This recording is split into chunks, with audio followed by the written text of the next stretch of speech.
Okay, Assalamualaikum bos. So nampak kita dekat mana? Kita dekat Promax Accessory. So hari ni aku kerja kat sini. Tiba datang pula dua orang artis.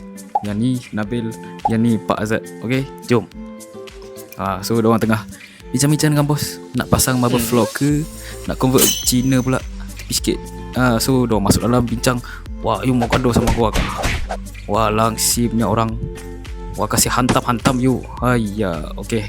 Sabar bos. Abang Nabil cakap sabar. Woi, Pak Azad hantam bos. Alamak, silap bos. Kita bincang dulu pasal strategi.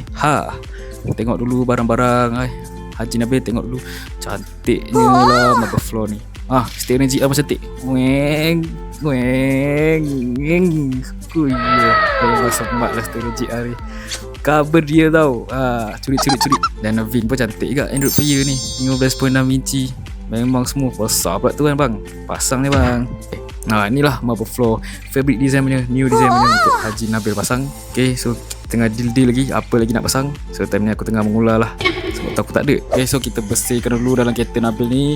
Vacuum habis-habis kotor. Nampak step lama kita buka. Habuk-habuk semua kita buang. Okay, nampak ni before nampak. Ni ada budak ni tarik wiring, kemas. Kita punya kerja kemas.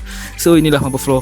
Dah siap dah. Tiba-tiba dah siap. Nampak cun-cun Cina punya. Nampak ada lampu. Oh, ini baru betul. Ini Nabil, Haji Nabil yang nak interview aku masa ni. Aku tengah mengular, dia panggil. So kita pun buat kerja lah. Memang cun-cun kat sini. Handsome siap aku kat situ. Pak Azad pun ada. Lari pula Pak Azad. Nampak diorang cakap, Tapan jom ambil gambar. Peace.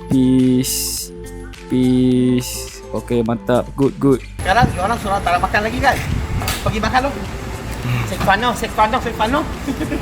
Okay, so kalau bos-bos suka macam ni punya video, boleh komen ataupun boleh datang kedai kita cakap suka ni video.